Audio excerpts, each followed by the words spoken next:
Halo, bergabunglah bersama kami. Kali ini kita akan membahas keadaan orang mati menurut Alkitab. Seri yang pertama adalah kebohongan terbesar.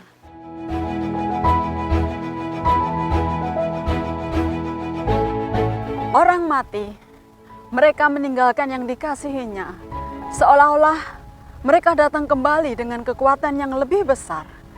Bagi mereka yang menyaksikan kejadian ini pasti akan mempercayainya dan menganggap hal ini adalah benar. Dan juga dari aspek pendidikan, film, buku-buku, bahkan buku anak-anak yang mengajarkan orang yang sudah mati akan datang kembali dengan kekuatan yang lebih besar.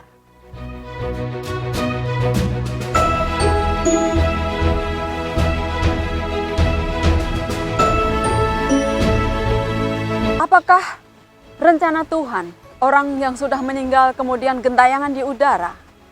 Atau hanya rencana jahat kita supaya kita merasa lebih baik tentang hal yang pasti akan kita hadapi, yaitu kematian?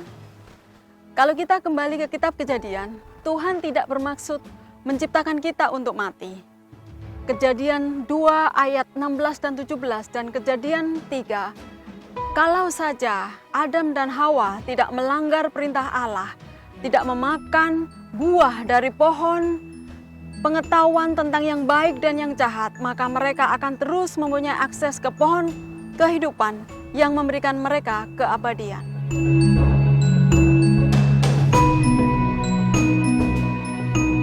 Dan bagaimana Hawa terpikat dengan bujukan setan? Baiklah, mari kita baca di kitab Kejadian pasal 3 ayat 4 dan 5. Tetapi ular itu berkata kepada perempuan itu, "Sekali-kali kamu tidak akan mati. Tetapi Allah mengetahui bahwa pada waktu kamu memakannya, matamu akan terbuka, dan kamu akan menjadi seperti Allah, tahu tentang yang baik dan yang jahat." Kejadian 3 ayat 4 dan 5, setan dengan jelas mengatakan kepada Hawa, walaupun Hawa melanggar perintah Allah, Hawa tidak akan mati, bahkan akan sama seperti Allah, tahu tentang yang baik dan yang jahat. Masih dengan kebohongan yang sama yang setan tawarkan pada zaman kita ini. Yang pertama, kalau kita mati kita akan terus hidup. Yang kedua, kalau kita mati kita akan datang kembali dengan kekuatan yang lebih besar. Tidak heran Tuhan Yesus mengatakan hal ini kepada setan di Yohanes 8 ayat 44. Ia adalah pembunuh manusia sejak semula dan tidak hidup dalam kebenaran, sebab di dalam dia tidak ada kebenaran. Apabila ia berkata dusta, ia berkata atas kehendaknya sendiri, sebab ia adalah pendusta dan bapa segala dusta. Dan apa maksud kata jiwa di dalam Alkitab? Pada saat Tuhan menciptakan manusia dari debu tanah dan menghembuskan nafas hidup di hidungnya dan menjadi makhluk hidup. Kata jiwa dalam konsep Ibrani adalah makhluk yang bernapas atau makhluk hidup. Itu bukan hanya manusia saja, tapi semua makhluk hidup.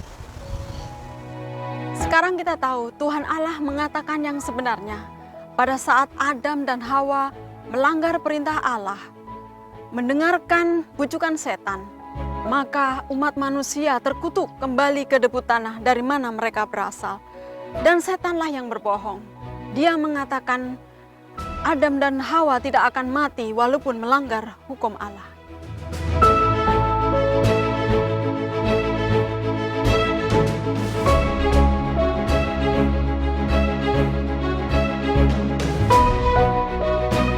Untuk lebih jelasnya, bergabunglah bersama kami kembali di seri berikutnya. Orang mati yang gentayangan. Apakah benar orang mati akan gentayangan menurut Alkitab?